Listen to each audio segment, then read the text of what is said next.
broad sun, the bright day, white sails on the blue bay, the FARERS draw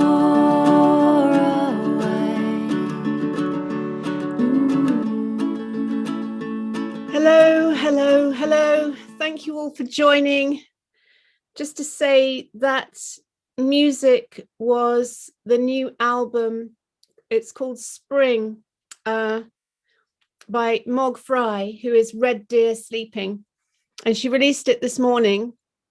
And I'm always looking out for what shows up on the day of these calls. And Mog Fry is one of the eco community that came this weekend to see the farm that we are buying in the Peak District. And it was quite an intense weekend with 38 people arriving, 7 dogs between us.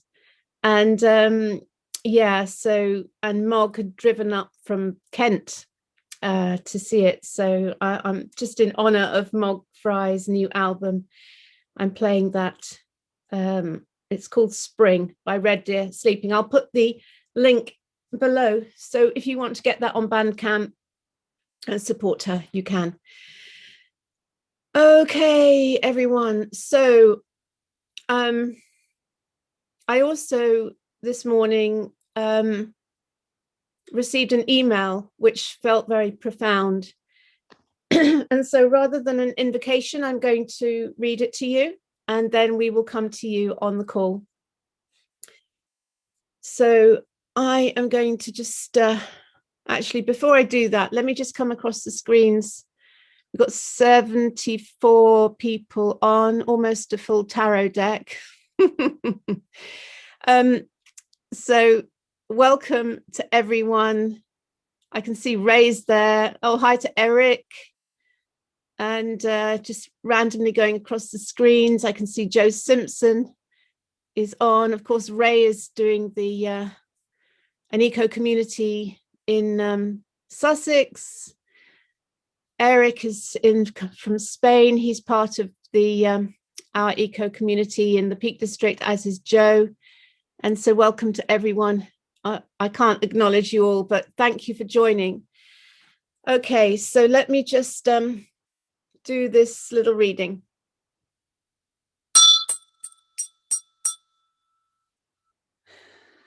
Okay, so this is from Steve Wharton. And Steve, if you're on the call, please put your hand up and I'll come to you. So he says, I hope you don't mind, but I had to share this.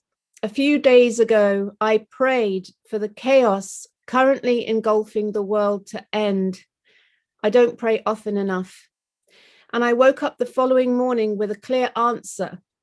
You can't change the world, you must leave it. And you leave it by changing how you feel inside. After this revelation, I soon received my confirmation that this was real. I turned Facebook on and the first thing that popped up was this, posted by a friend.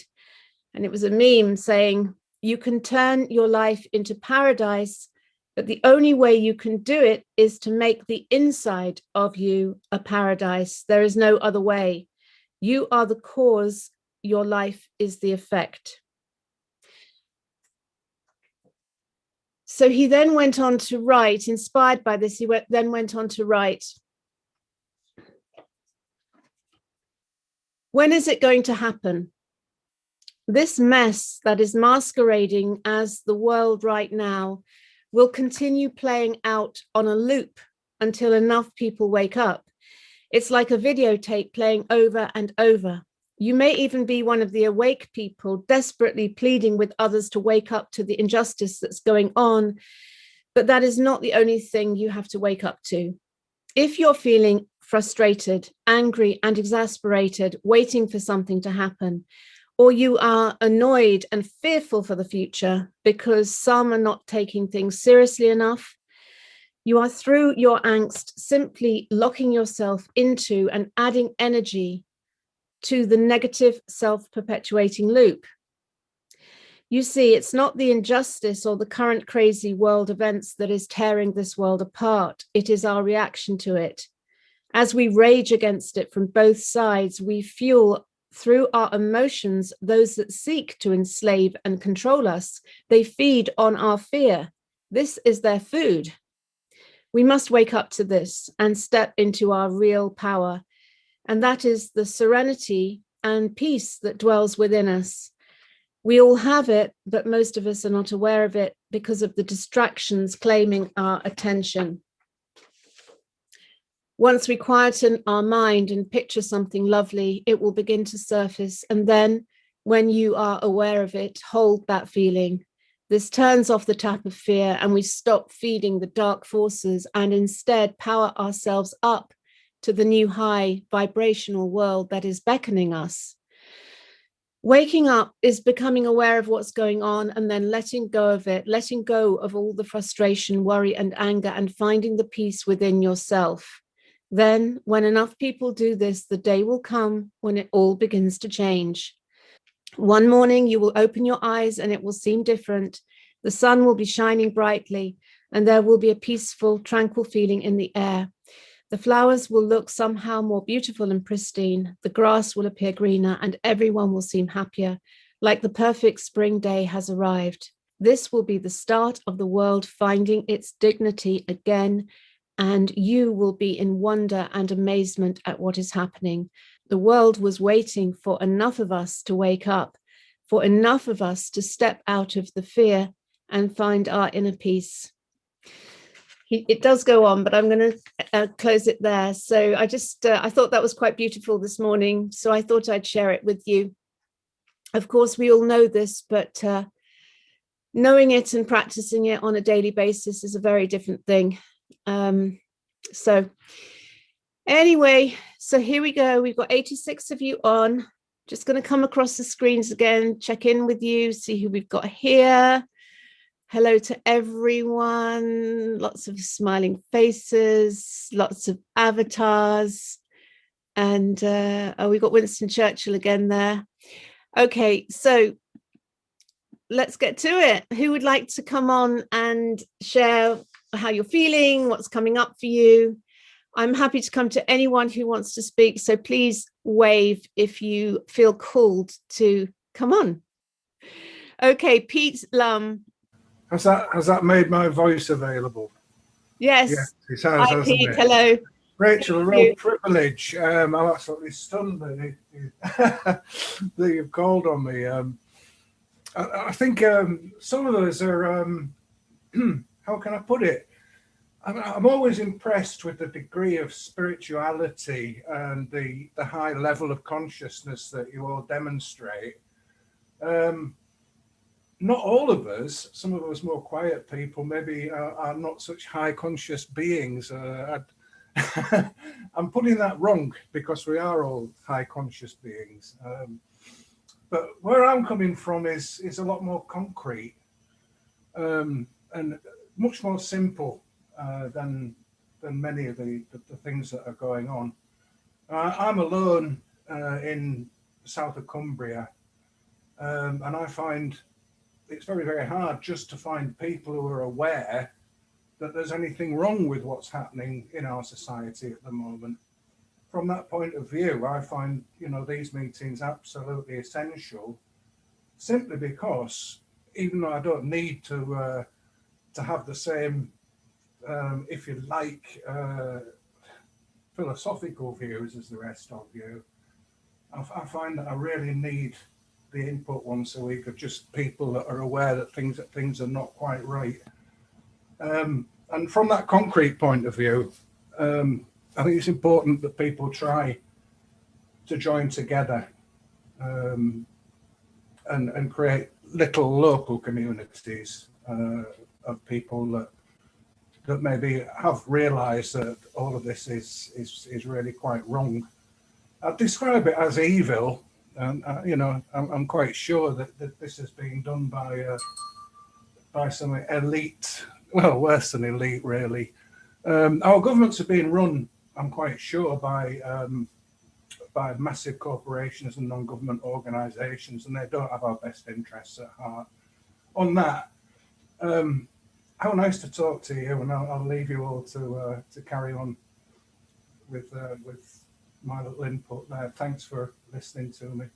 Oh, thanks, Pete. Thanks for starting off the call. And I think you've probably understated there what's going on. Yeah, no, you're absolutely right. And, you know, on the right track there. Absolutely. One of the interesting things that I was tuning into this morning about the whole Prince Philip's funeral thing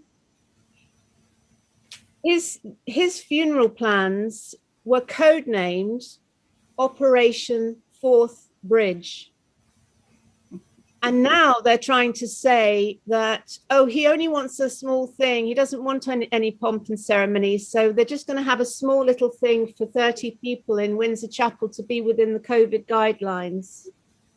So don't tell me those were his wishes. If you call your funeral preparations Operation Fourth Bridge, that's not 30 people at St. George's Chapel and no one lining the streets in to show that, to pay their last respects. And whatever you may feel about the royal family, isn't it interesting that essentially this is Her Majesty's government that is now dictating to Her Majesty and to the people, and we are a sovereignty in this, you know, in this country, that only 30 people and no crowds can come to turn out for the death of the Duke of Edinburgh. So it's a very interesting twist, showing that Boris Johnson is even more powerful than the Queen in the sense of this diktat.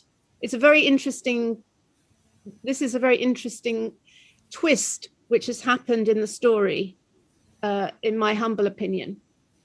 So I'm just going to throw that in there because I did make a video on it called 999, because of course he died aged 99 on the 9th of April, on the 99th day of the year. And if you add 9th of April 2021, if you add those numbers up, they come to 9. Something very symbolic. And I don't think that was just a coincidence or a Masonic deliberate thing. I think that is the universe speaking to us that an ending is nigh. And I did make a video on it called 999, which you may have seen. Okay, so people with their hand up that might like to speak. Let's come to Peter Black. Hi, Rachel. Hi, everyone. Hi. Yeah, really grateful to Rachel. Really grateful to everyone that's here. Suddenly feel a little bit nervous and under pressure. I started waking up a long time ago.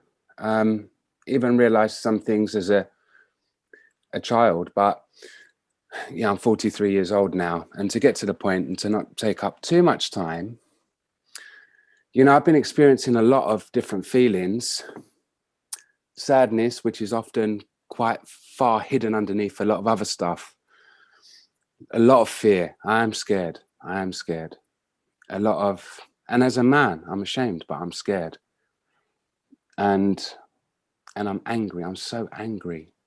And then I look around me and I want to grab people and shake them. I want to grab them and like, wake up. You know, please just wake up. Can't you see what's going on? And so the thing is, there's a conspiracy for every side of every number on the dice has got this conspiracy on the other side of it. And this is what frightens me, because actually we want to do what's right. We want to be useful. We want to be effective. And it's funny, this is the second message today that's telling me, trust God. Now, what frightens me is that this whole trust God, trust the plan, it sounds sometimes like doing nothing. That if I can sort of get down on my bed and get myself into some semblance of peace and serenity, well, hang on a sec, if I saw a rape going on in the street, and I got myself into some serenity about it, is it going to stop? Did Hitler stop because everyone sat down praying? And that's what frightens me, people. I'm not here to I don't want to be contrarian. I'm just telling you how my mind works. And we all want to do the right thing, and so do I. So do we do something? Or are we focusing on this spiritual? Is God going to do it for us? Or do we have to do it ourselves physically. And this is what frightens me, because I've been playing in the 5D world, if you like, or looking at it for a while now. And I'm frightened to trust God. I'm frightened, because will he come good? Or are we supposed to do something? You know, but they say, oh, we're spiritual beings having a human experience, but we're supposed to be here as humans. Otherwise, why are we here as humans? We're supposed to be here in this flesh and blood. You know, so that's what worries me, and that's what concerns me. And I'm kind of looking for the confidence to know, what should I do? What should I do? That's my question. Hey, Peter. Well, you have just opened a whole philosophical can of worms there with that with that observation, haven't you? Just and I'm sure other people will come on and give their view on this, but from a personal point of view, I personally feel, especially when we're fearful and angry, there is a lot of power in just stopping the doing and just coming back to that center point and praying and getting to that calm 0 point, where when we get to that 0 point, what happens, a bit like in this email that I got, when you tune in and you ask God for help and advice, you get divine guidance, and then you can move to inspired action, as opposed to being the kind of fight flight reaction, which is if you're off center, you typically tend to react from a trauma response, which is fight, flight, or freeze. And they're relying on that. They're relying on that reptilian, uncontrolled, and that's how they control us, because we are very easily triggered into fight, flight. So the more that you practice stillness, the more you practice meditation, the more you pray and you slow it down. So you're the witness of the observer, like in the Matrix. I talked to my group about this, like Neo in the Matrix. He just slowed it down, so the bullets, he could just pick them out of the Matrix, because the 3D realm loves speed and busyness, and they want to keep us going, triggered, herd the sheep. But if you can just slow it down and come to the eye of the storm, it doesn't, if you're at the, this is what the Buddha said, if you're at the center of the wheel, if you're at the eye of the storm, it doesn't matter how fast that wheel is turning or how fast the winds are blowing. If you can hold that center place, that stillness in the eye of the storm, you're tremendously powerful, because you're now connected to infinite intelligence that creates universes, and that source energy can speak to you through divine guidance. And then when you do move to action, it's from this place of absolute power. And so we're not saying just sit around going but it's like the in-breath and the out-breath, you know, coming, the in-breath, and then the out-breath, moving to action. So coming back to stillness, then moving to action, and then coming back to stillness again. You know, that's my take on it. And I welcome other people's views. I don't want to hog the call with my esoteric kind of. I like what you just said, Rachel. If I could just. Yes. It's funny. I had a similar message from my partner yesterday. I was getting engaged on Facebook in a bit of a debate, and my partner came in at a higher level because she wasn't caught in my kind of anger and rage. And she came in at a higher level with a way of communicating which was more uniting and more loving. So it's funny, I make you right, that I may well take action. I may not well want God to do it all for me, but can I take that action from the right place? And I hear you today. I hear you. And I'm grateful that you said that, because it speaks to me. So thank you. Yeah. So Peter, you know, you are God, we are all God. And this is the training program in how to be love, and God is love, and love is a perfect harmonic resonance. So when we can be in that alignment, we become God's envoys, and we can act through love and compassion. and through perfect harmonic resonance. And so we can be the envoy of God, whatever your God is, or Jesus or Buddha, in this material realm. And that is, I think that is what the email is alluding to. You know, if we can all be that peace in the world and slow it down, we don't have to feed the fear, and we don't have to feed this program that's running, that is dependent on dissonance and fear.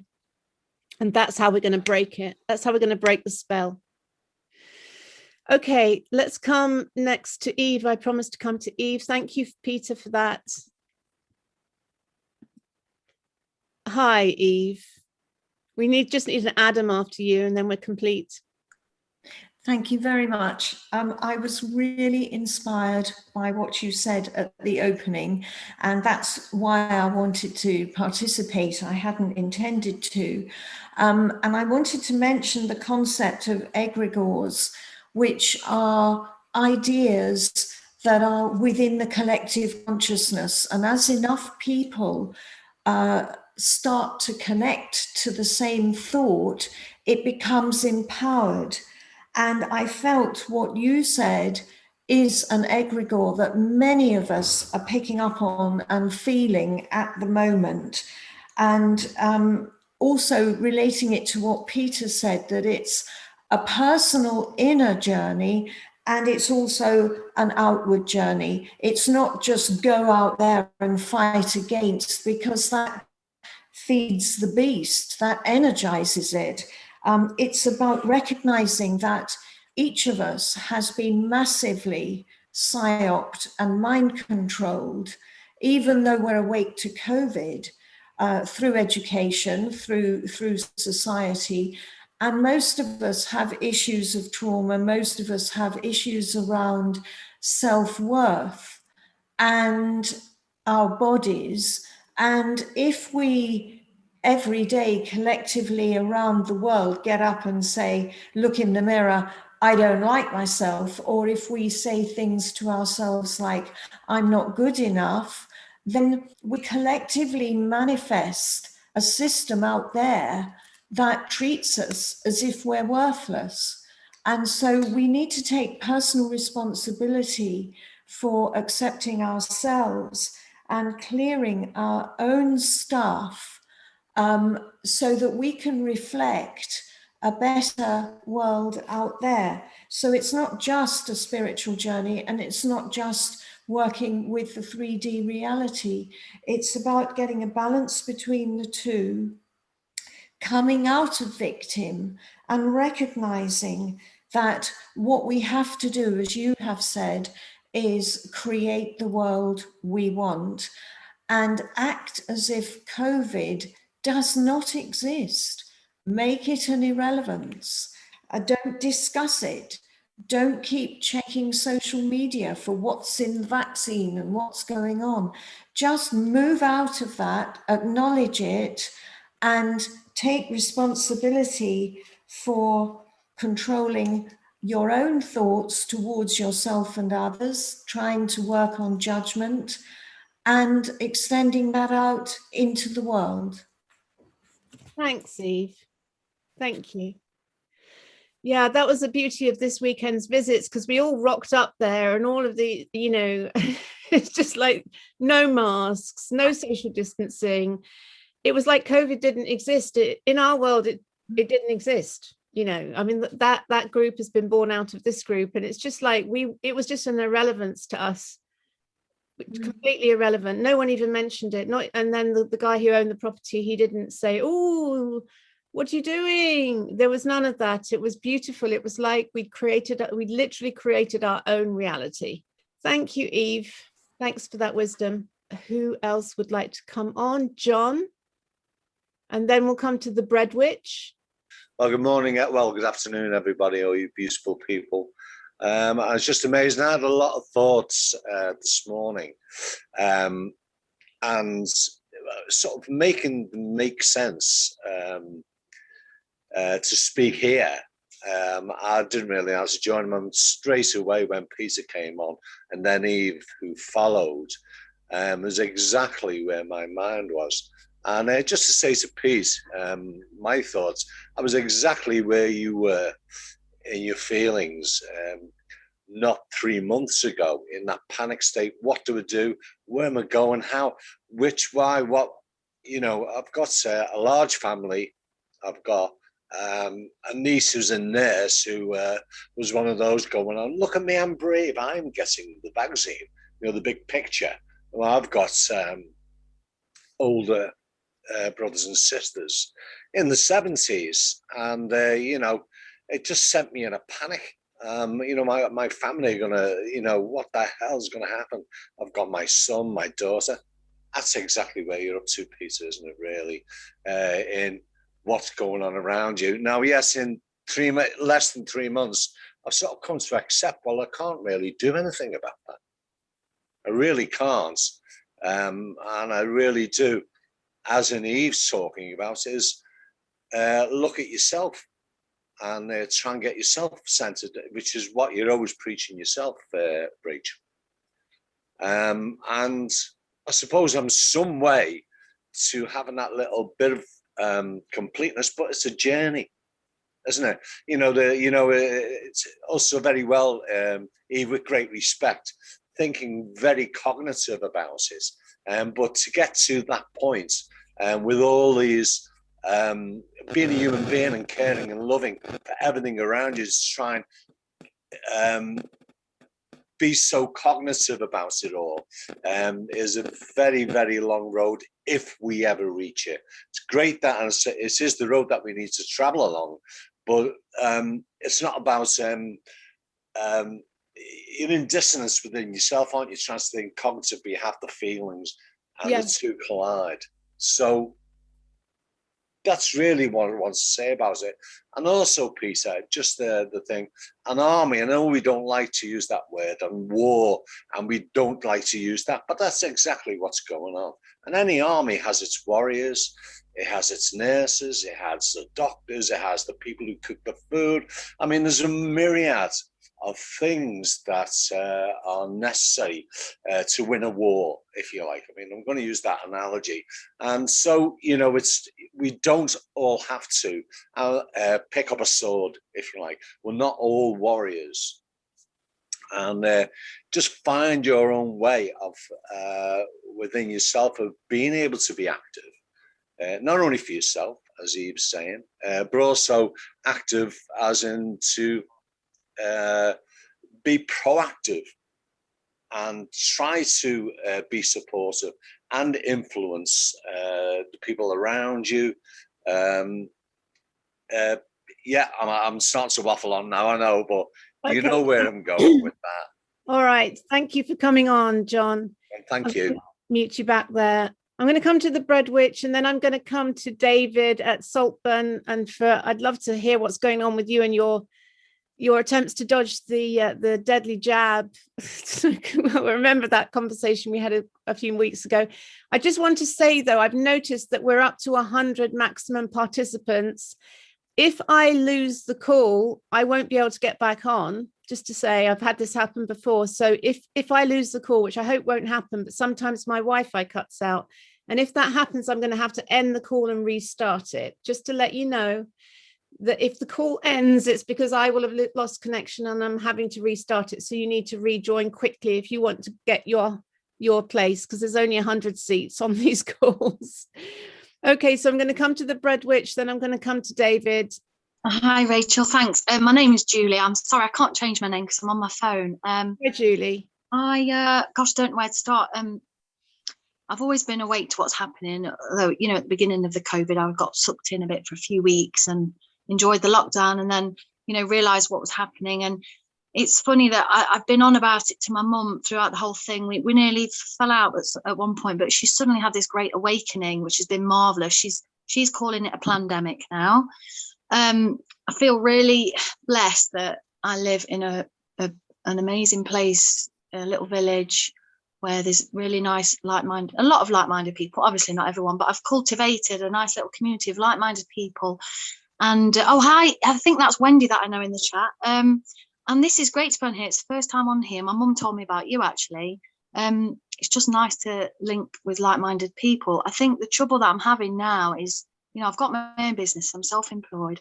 I've got 3 children who have always been home educated. I don't live in normal society anyway, and I'm quite enjoying being away from the norm. I'm in Nottinghamshire. But the problem is, I go on things like Facebook or LinkedIn, and I see people going on about, oh, I've had the jab, I'm so excited. Or they ask me, have you had the vaccine yet? I'm thinking, well, A, it's none of your business. But I feel like I need to speak out. And there's a fine line between saying something and then just losing all your connections and getting into massive arguments that are pointless. I've lost a lot of friends. I'm also a singer, and I've lost a lot of friends within the singing community, and it's upset me quite a lot. But I think, like Eve says, we've got to create our own reality. I feel like I'm ignoring it now, and I'm just not ready to go back out there. I'm quite happy. Got my little project in the village that we do. We get people together and we do gardening, and I'm really happy to know about this because I'm going to pass it on to loads of them. I mean, obviously not everyone's like-minded, but we try and we talk about it when we can, and we hug and we do normal things, and so. Thanks, Julie. Yeah, thanks for coming on. I'm so pleased you said that about creating local community. It's so important. It's great to be online, and it's lovely to have everyone from all over the world joining this, but I really feel that, my little local community support group that I've created here, and also creating our eco community and actually acquiring some land together, which is the next step to that. But even just finding a small group of local people that are like-minded is so important for us right now, just to give us that feeling of safety and security in numbers locally that isn't dependent on screens. Super important to everyone on the call. If you're not part of a local community group, either find one or create one. Super, super important that we all do that. So thanks for mentioning that, Julie. And also Mike Eden, I read something by him. He basically said that everyone who's had the jab within 2 years will be dead. I mean, it was quite frightening. And we need to brace ourselves for that possible future reality, which looks, I mean, it is a worry. I hate to go down that rabbit hole, but I think we need to be aware that this very well could be a mass genocide program. I feel slightly more confident saying that because I'm off my YouTube final strike. I've got 2 strikes left now before I'm deplatformed. So I feel a bit more confident to be open. Okay, let's come to David at Saltburn. Hi, David. Are you still getting the letters from the NHS? Yes, no, they've gone. Okay. I've almost forgotten about them. But having said that, if anyone's really, really concerned about that situation, there's 2 things they could do. They could go to a solicitor and get a solicitor to write out a legal form to send to their own doctor to ask them questions. Are you satisfied beyond real reasonable doubt that this vaccine is sufficiently safe and effective, and get the doctor to actually sign it? And the second one would be to, I forgot it.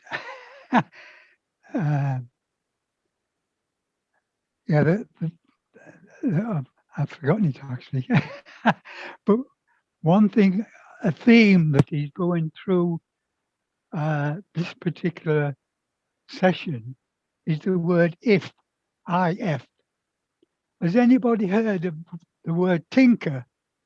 You little tinker, you little bugger, tinker. Now bring that word if. If ifs and ands were pots and pans, there'd be no work for tinkers. So every time we say an if, we say if ifs and ands were pots and pans, there'd be no work for tinkers. We all get it. for some of us. Explain what you mean there, David. I'm a bit lost. Well, every time you say if is something in the future, it creates fear. Okay. If ifs and ands, if this is going to happen, and this is going to happen, and this is going to happen, if ifs and ands were pots and pans, make them into a material. If ifs and ands were pots and pans, there'd be no work for tinkers. Yeah. Yeah. Are we following that? Thank you, David. So, and I've also put something on the chat. A monk in the 13th century, Meister Eckhart, is quoted in saying, "The eye with which I see God is the same eye with which God sees me." Okay. Good to write that down. Yeah. And repeat it time and time again. Peter Black saying, if ifs and buts were sweets and nuts, we'd all have a Merry Christmas. Yay! Okay, David, thanks for coming on Thank and you. sharing. Good to see you again, and I'm glad you haven't succumbed to the jab. Let's come next to Emma, who has her hand up. Hi. Hello? Hi, Emma. Hello? Can you hear me? Yes. Oh, great. Hi, everyone. I'm new. It's my first one. I have a question, and hopefully I'm not the only one in this position, but I'm one of the recent waking up people. So my background is I'm a veteran and I'm an ex-police constable. So I'm very indoctrinated, or was. And funnily enough, my sister is a shaman, is it? Is it a shaman? Yes. Is that the word? And we never really spoke about it. We used to be very, very close, and then very, very distant. And then everything with COVID happened. And because I've got a neurological disability, I'm in the shielding group. And she came here one day and said one thing, and it got me thinking. I've got an analytical mind as well. So I started researching. That's what I do. Research. And I got down the spiritual path of it, and I started going more spiritual myself, even though it's completely on accident. I don't feel like I chose it or was aware of it. But my question is because I feel like I'm out in the woods on my own, very lost, because I've completely flipped upside down and inside out. And all of my friends are like solicitors, teachers, police still, very indoctrinated, very stuck in what my sister calls 3D and 5D, is it? Yes. And I'm struggling now because I feel like I couldn't be further away from who I was or where I was. I'm here, and I'm stuck in between because all my friends are still there, and I'm torn with what to do about it. And I've been trying to raise the alarm about these injections. I follow Professor Cahill, the World Doctors Alliance, Rainer Fulmich, so, and they're all saying the same thing about this being mass genocide. Yes. And the person I am, I've always serve and protect. I'm very, I have to save people, I have to tell people, I have to, and then I look mad. And I'm listening to the whole bring it here, but I've not learned that, so I haven't been practicing that. And I find that I'm in the house a lot on my own anyway, so I'm naturally starting to do it. But then because when I do speak to a friend or a person who's still there, it pulls me back very easily. So I'm in a place now where I'm feeling like I want to let them go, but I don't, and I'm really confused with what to do. And I've been looking at, making new friendships like this with people like yourselves, and perhaps asking, did you all go through this? It makes me quite emotional just to speak about it. Emma, can I just ask you, when did you wake up, and did it result in you leaving the police, or did you leave the police beforehand? When did you pull out of the system, so to speak? No, I left the police a number of years ago, and then I became a personal trainer. I mean, I've done a lot like that. I was explosive detection, I was close protection. It's always been serve and protect to me, and I'm now a mother.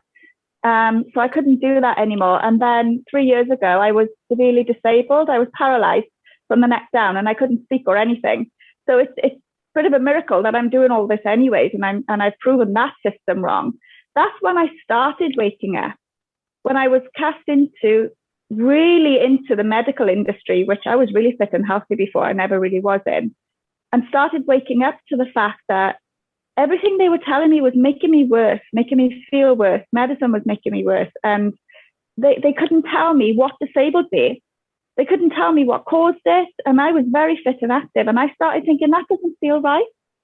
So I started waking up to the system then. But I mean, the giant red pill for me was the whole COVID thing. And that's been very recent.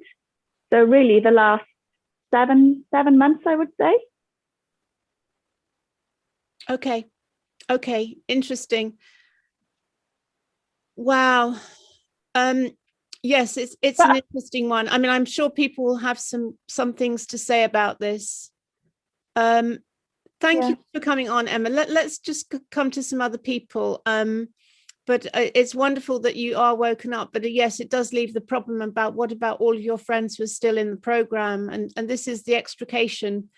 Well, this is the thing. I feel like all of my friends are in positions where they could help stop this. They're in the police. They're in the military. They're solicitors. They're teachers. They are the people that could help stop this. How do I give them the message? Do you understand what I'm trying to ask? Like that is the $1 million question. You know, how to wake people up, and it's not as easy as I forget his name. Who was saying? Was it Peter? Who was saying, "Wake the fuck up," shaking. You know, we have to inspire and empower, as opposed to get angry and so on. So I'm going to mute you back, Emma, and let's come to some other people who may have some wisdom for you. Linda's waving frantically, so let's come to you. Hi, Linda. Linda's also part of the community. Hi, Linda. Hi.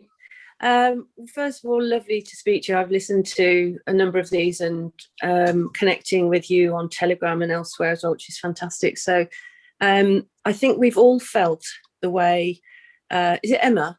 Yes. The way Emma has felt. So that feeling where you can't quite believe that it's happening to people that you love. So in my family, I have my brother and two sisters who bury their heads in the sand.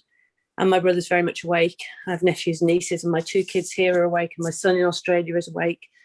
My niece is in New Zealand, very spiritual, but I have a feeling that she'll take the jab.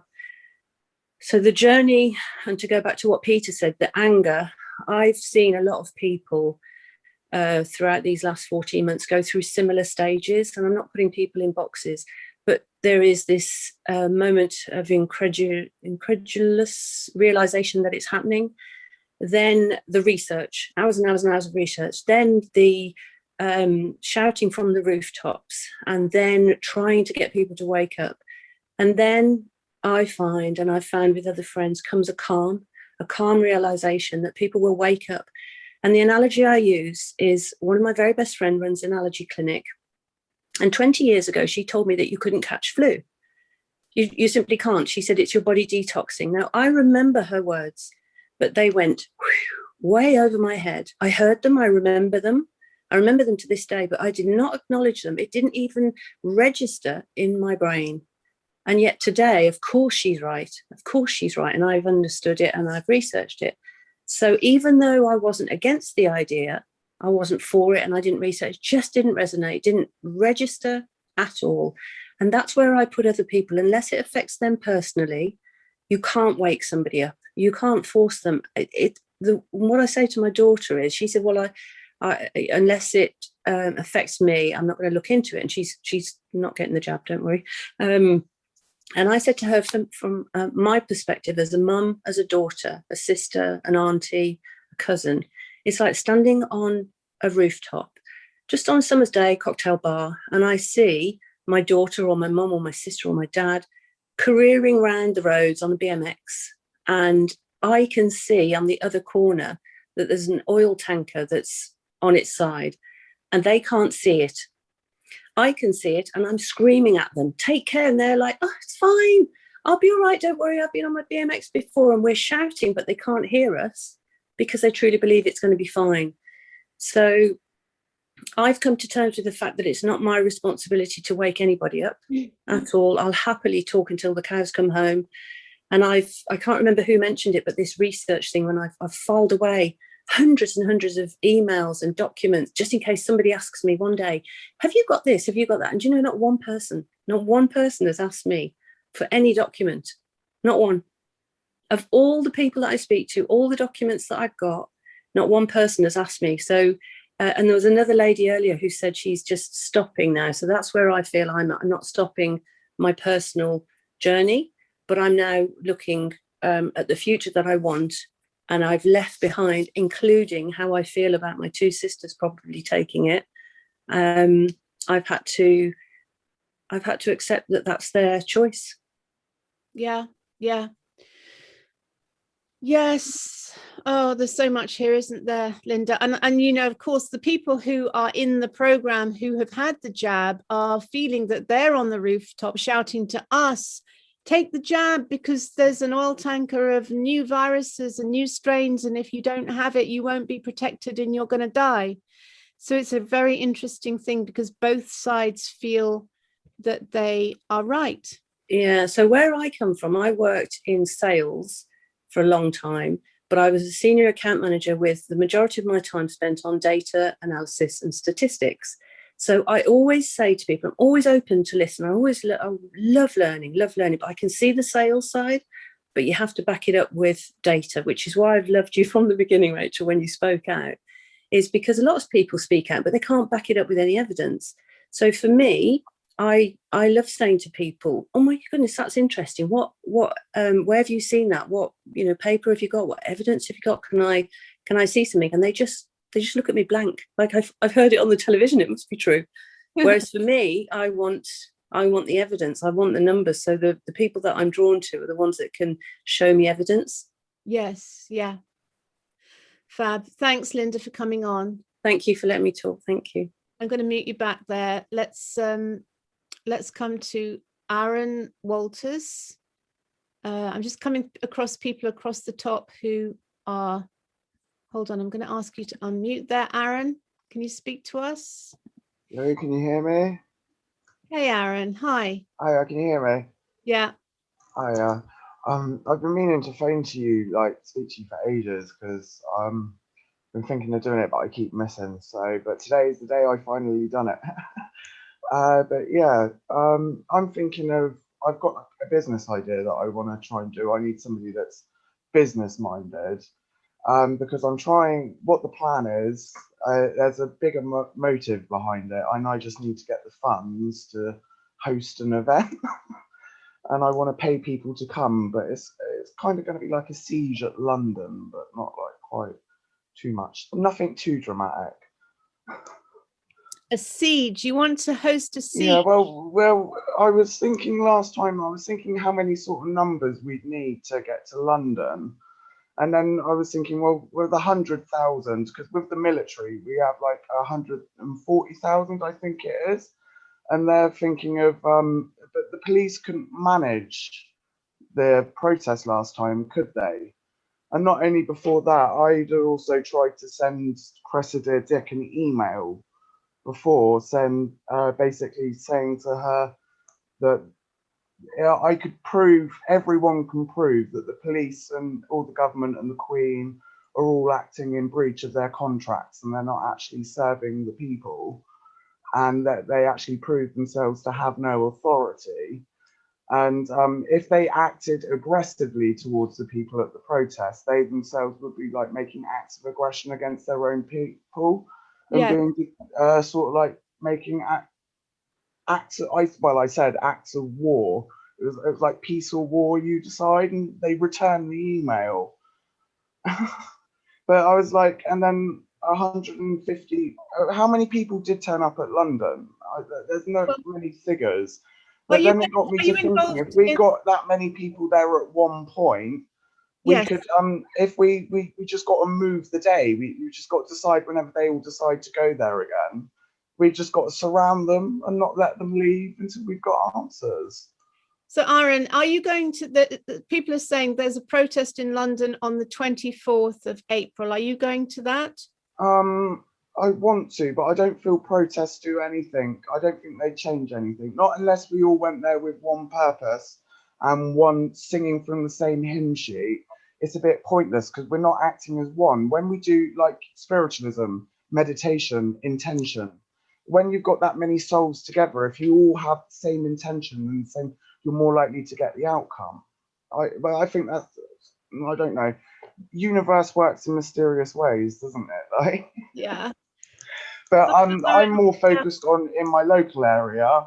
I want to. I'm in the process of trying to design a leaflet to hand out because I want to have a community group meeting because I've joined quite a lot of the groups around my area that are against climate change, trying to save things, but they quite often, when I try and express my opinions on there or what I think, they quite often silence me. So I'm now thinking of getting the megaphone, but if I do that, that's going to attract police, and then there'd be a negative like there. So I want to try and get people to come start having discussions with each other, saying, well, you guys saying that I'm a dirty disease spreader makes me feel like this, and then I don't want to come to shops. And then also them saying, because if they start seeing how it's affecting other people, or if we say, like, if we start leading the way forward and trying to break the matrix rather than breaking the programming, basically, because if they see other people doing it, it's like monkey see, monkey do. Like, yeah, I don't know how to describe it. Okay, Aaron, look, I'm going to mute you back there. I mean, this is, it's a big issue, isn't it? You know, what to do. And it goes back to the email. It's like, there is that thing of wanting to fight and wanting to protest and wanting to resist and siege. But unfortunately, the more we fight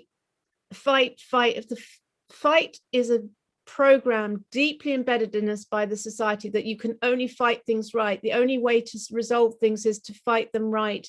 And thus, throughout history, people have been trying to fight the world right. And it has never, ever been successful. It's never, ever been successful. We're not going to fight the world right because in fighting it, we feed it. And then we give the perfect opportunity for the powers that be to say, oh, we need more stronger laws against protesting because we can't have uprisings, and we need to give more powers to the police and more powers to the military and more lockdowns and more restrictions. So we are playing into their hands if we go down that fight route. I feel that there's a much more elegant, metaphysical, alchemical dismantling of this, and it's to do with conscious awareness and higher vibration. That's my true feeling on it. So let's come to Harpreet, who's waving. Hi, Harpreet. Hello, everybody. This is my first one, Rachel. I've been following you with my dearest friend. I don't know if she's on today, from the beginning. So let me quickly give you a bit of a background. I was trained as a pharmacist. For 15 years, I was working in pharmacy industry, various types, hospital, community, industry. And then about 15 years ago, I had a very awkward breakup with my ex-husband. And then it led me on a path of kind of thinking who I am, where am I going, what's my life doing? And Emma, so I challenged, even though I was a pharmacist, I don't believe in medicines. although one positive thing that came out of my ex-husband was he was a great avid believer in homeopathy, and that kind of sparked me into kind of finding out alternative ways of getting better, healing, etc. In the last COVID, and then when the first COVID came along, I'm now a manager of a care home for mental health clients. So, and it's a family business. But in the lockdown, it was a very stressful time. And initially, when they talked about, COVID in January, we were like, oh my God, what's all this? It's really worrying. Come March, when I started talking with my dear friend, we started questioning things, and we were like, what's this going on here? Why are they saying this? As like everybody else. And then I discovered, because she'd done quantum healing, which is energy and vibration healing courses. And so I went on the path of energy and vibration. But I just wanted to say a few things, because I hope you don't mind. For the last 12 months, I've been looking into loads of different things, how we can heal, and questioning how we can support the world, everybody around us. Unfortunately, my parents, even my friend's mother, took the vaccine, and my dad and my mum just had it done on last week, Thursday, the second one, much to my bitter disappointment. Everybody has their own journey here.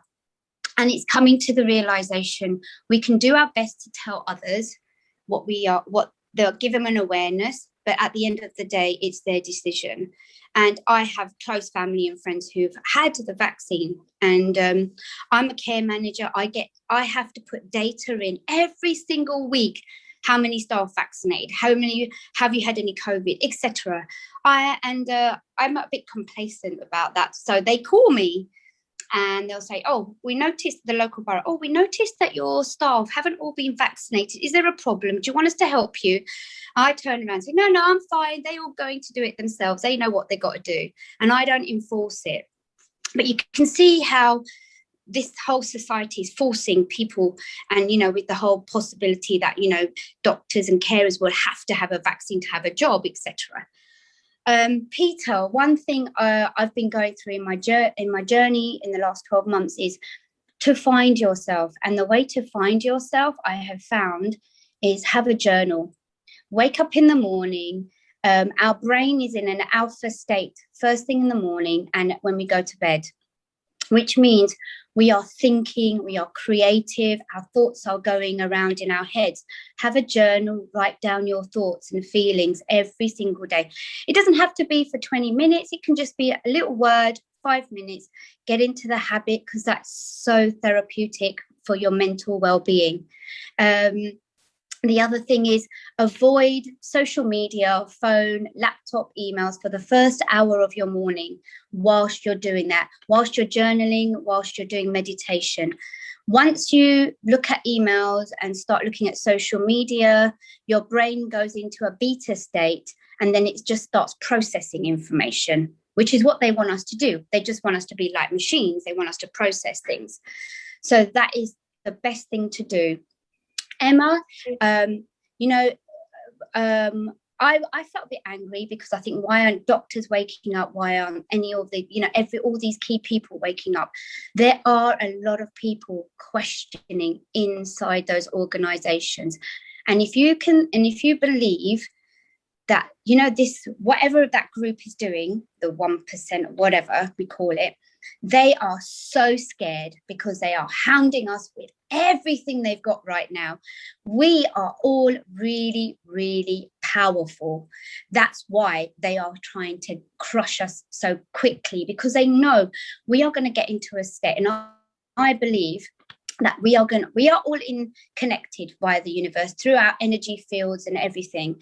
So even one person setting an intention saying that everything's going to be we're okay, we can create that, we can manifest it. So don't worry about others who are kind of feeling, oh, why are they not in our way? Why don't they listen? Why don't they hear us? Just set yourself in that place, because your vibration like the butterfly effect. One butterfly starts fluttering and then all the others will come along your way.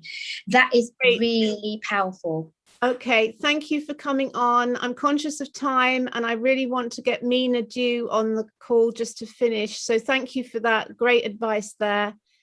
And sorry to cut you off. And I'm just going to come to Mina to end the call. So if we can all just stay on for a little bit longer.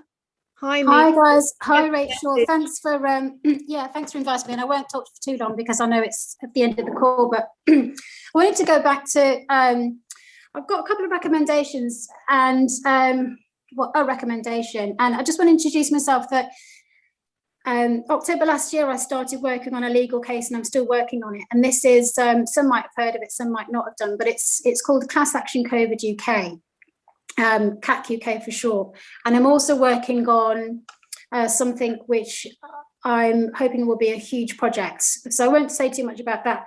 But the essence is that when I started this case, I was being contacted by so many people and the real frustrations that they were sharing. And I felt that what people really needed through this was the emotional support and encouragement, which is what this group chat is doing. And we do something called Freedom Friday. Harpreet, who just spoke, is actually part of that group as well. So it's so great that you've got this going because this is exactly what people need. But I want to go back to what Peter Black said earlier, which was like, what do we do? Do we trust God or do we fight or do we take action? And my answer to that would be both, because ultimately it's trust. For me, trusting and having hope and having faith isn't a passive thing, it's an active thing. So every single thing that we do, and I think this resonates with some of the other people that have been talking, every single thing we do has an effect. We've got to believe in the cause and effect of our actions, our thoughts. And one of the things that I'm recommending to people now as well is that there's a lot of attacks that we get on Twitter, on Facebook, and we don't need to be the subject of the attack. We can be the ones that call others out. Why can't we ask them questions? They're asking us questions, or prove this, prove that. We can be the ones to put the ball in their court. And that's what I'm doing now. All we need to do is ask a question. Well, how does staying local help? And I think that the way to do it is to trust that when you ask a question, you don't feel pressured to answer the question for that person. They don't want you to. They feel under pressure. And people don't like being challenged, but once they've got a question in their mind, that question will sit in the back of their mind and they'll go away, they'll do their whatever they need to do that day, they'll go shopping or whatever, and maybe tomorrow or the next day it will pop back up and their brain will be working in the background trying to answer that question. That's how your subconscious works. It's trying to find the answer. People aren't being given questions by the media, they're given answers. So they're just allowing those answers. They're being passive followers, passive sponges. So we can be that gentle trigger. It's about being a gentle presence, I think, and just asking a question, leaving it there and letting them work it out in their own time. So that's my suggestion for today is that just trust that people can think for themselves and they'll get there. So I don't know if that helps, but that's what I'm trying to focus on at the moment. It's Thank you, Mina. Yes, thank you. Thank you for that wisdom to close today's call and for putting that so beautifully and eloquently. And you're a lawyer, I take it. I'm not a lawyer. I have a law degree and I know enough about the law to be able to put an argument together. So yeah, I'm working on that. And I wouldn't mind, if you do have some time, I wouldn't mind connecting with you just in terms of, I think what you're doing is fantastic. And the reason I joined this call was because when I listened to your video yesterday, the 999 video, what you say is so authentic and you can see that you speak from the heart. It doesn't matter that people don't have to agree with you, but they can tell that you're honest, and honesty triggers honesty in others. So so I just think what you're doing is fab. It's great. So thank you. Thank you, Mina. Thank you so much. Okay, great for you to come on and finish there. Let's just check with the screens and give us a wave just to end the call. And thank you all so much for showing up. So the next one of these is in 2 weeks' time on Monday, the what will that be? The 26th, I think. So looking forward to seeing you then.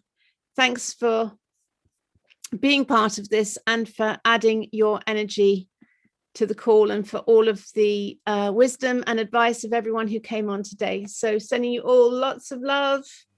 Have a great day, and bye for now. The broad sun, the bright day, white sails on the blue bay, the FARERS draw away.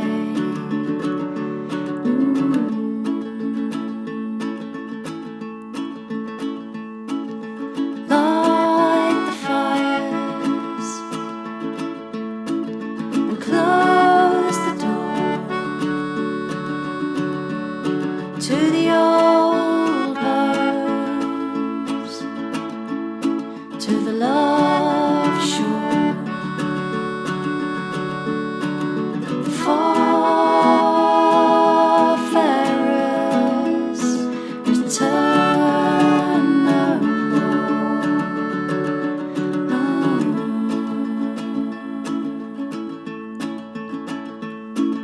The broad sun,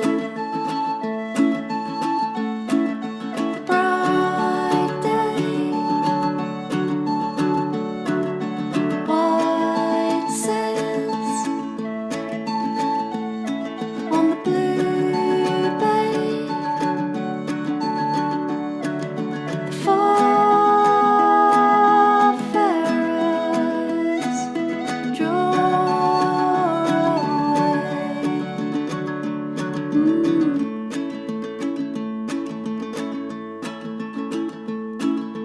Light the fires and close the door to the old homes, to the love